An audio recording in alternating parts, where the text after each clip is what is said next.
जब भी मन अशांत हो तो कोई भी निर्णय नहीं लेना चाहिए, गलती हो सकती है और जीवन बर्बाद हो सकता है। बुद्ध से एक व्यक्ति ने कहा कि मेरी पत्नी बार बार झगड़ा करती है, मुझे अपना शिष्य बना ले।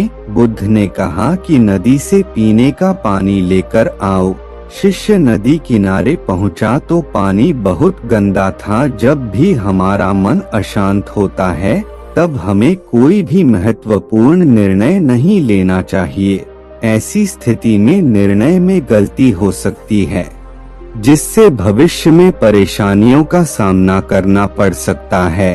मन शांत होने की प्रतीक्षा करें और इसके बाद ही कोई निर्णय लें। अशांत मन के संबंध में गौतम बुद्ध का एक प्रसंग प्रचलित है, जानिए ये प्रसंग के अनुसार एक व्यक्ति का उसकी पत्नी के साथ तालमेल नहीं बन पा रहा था।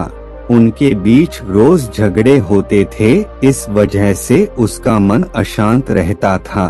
तंग आकर एक दिन वह जंगल में चला गया। उस समय गौतम बुद्ध अपने शिष्यों के साथ जंगल से गुजर रहे थे। दुखी व्यक्ति ने बुद्ध को सारी बातें बताई और कहा कि मैं संन्यास लेना चाहता हूँ, कृपया मुझे अपना शिष्य बना ले। बुद्ध इस बात के लिए मान गए। अगले दिन सुबह के समय बुद्ध ने उस व्यक्ति से कहा कि मुझे प्यास लगी है, पास की नदी से पानी ले आओ। बुद्ध के लिए पानी लेने वह नदी किनारे गया। वहां पहुंचकर उसने देखा कि जंगली जानवरों की उछल कूद की वजह से पानी गंदा हो गया है। नीचे जमी हुई मिट्टी ऊपर आ गई है। गंदा पानी देखकर नया शिष्य वापस आ गया। बुद्ध के पास पहुंचकर उसने इस बात की जानकारी दे दी। कुछ देर बाद बुद्ध ने फिर से उसे पानी लाने के लिए भेज दिया।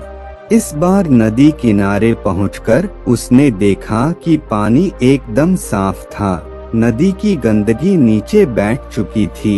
ये देखकर वह हैरान था। पानी लेकर वह बुद्ध के पास पहुंचा। उसने पूछा कि तथागत, आपको कैसे मालूम हुआ कि अब पानी साफ मिलेगा? बुद्ध ने उसे समझाया कि जानवर पानी में उछल कूद कर रहे थे, इस वजह से पानी गंदा हो गया था। लेकिन कुछ देर जब सभी जानवर वहां से चले गए तो नदी का पानी शांत हो गया। धीरे धीरे पूरी गंदगी नीचे बैठ गई। ठीक इसी तरह जब हमारे जीवन में बहुत सी परेशानियां आ जाती हैं तो हमारे मन की शांति भंग हो जाती है। ऐसी स्थिति में ही हम गलत निर्णय ले लेते हैं। हमें मन की उथल पुथल शांत होने का इंतजार करना चाहिए, धैर्य रखना चाहिए, मन शांत होने की प्रतीक्षा करनी चाहिए। बुद्ध की बातें सुनकर व्यक्ति को अपने जीवन की याद आ गई। उसे समझ आ गया कि उसने घर छोड़ने का निर्णय अशांत मन से लिया था, जो कि गलत है। उसने बुद्ध से घर लौटने की आज्ञा ली और वह अपनी पत्नी के पास चला गया। इसके बाद उसके वैवाहिक जीवन की परेशानियां खत्म हो गई। अब वह शांत रहकर ही सारी समस्याओं को सुलझाने लगा था।